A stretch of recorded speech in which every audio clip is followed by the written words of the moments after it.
Here comes Pierce with 5 seconds left. Pierce with 3. Pierce with 2.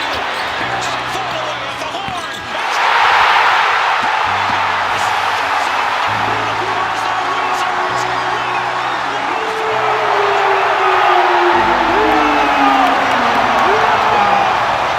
After spending most of his rookie year in the G League playing for the Capital City Go-Go, there was an expectation for Johnny Davis to step into a rotation role this season.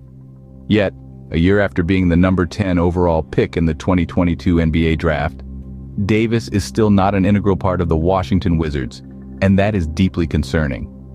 Johnny Davis has received did not play coach's decision for the last 3 games.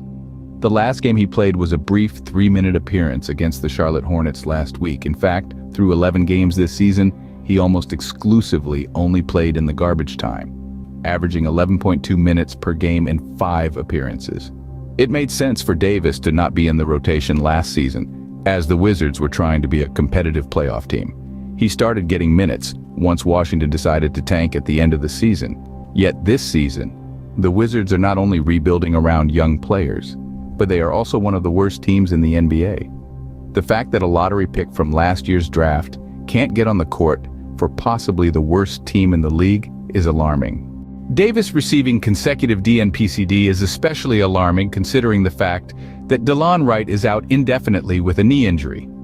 One would rightfully think that Davis would be a direct replacement for the defense-first combo guard role Wright usually provides. Instead, Davis has seemingly lost his job in the rotation. To put the absurdity of the situation into perspective, it's worth taking a look at other picks in the same draft. Every other player selected in the top 17 of the 2022 NBA draft is currently part of a rotation, and most of them are on much better teams than the Wizards. Davis is the only pick in the top 17 to not get consistent minutes for his team. Since we haven't seen him very often this season, it's hard to advocate for Davis to play more minutes. Yet, it's clear that if he was ready to contribute, Coach Wes Unseld Jr. would certainly use him considering how desperate the Wizards are for perimeter defense. Davis is still yet to turn 22. Some players take longer to find their footing in the NBA. However, it's hard to see how he is going to get his NBA career going if he can't even get on the court for this Wizards team. It unfortunately seems more likely than not that the Wizards have squandered another lottery pick.